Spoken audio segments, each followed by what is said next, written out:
Hi everyone, Paul Morbid here, Morbid Team Entertainment.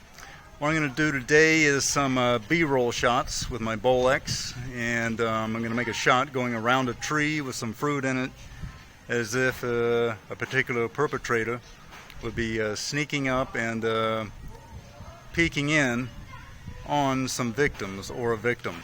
This is only a test shot, and just to get some framing for what I'm doing.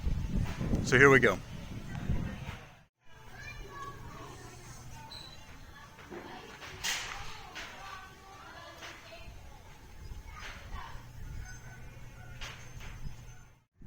Okay, so if I actually didn't have the camera in my hand and the actor was doing the scene, which I don't have my assistant today, he's busy.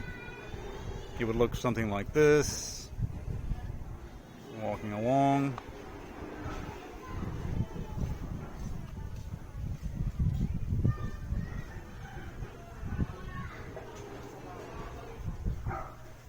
Cut. So as you can see here, my assistant, Abel, with the dreadlocks, and we just had this gentleman here, Danny, with the tattoos on his arm. He just moved into a house. As you can see, they have families, and as a director, you have to take that into consideration when you're doing low-budget experimental filmmaking. Okay, so again, that's what it's like filming experimental horror here in the Philippines. You do have to respect your crew and your cast and stuff like that. They can't always be around and available when you are. And sometimes you have to do things yourself. Alright? Paul Morbid of Morbid Team Entertainment. Do subscribe to the YouTube channel. Put a like on our videos. Share.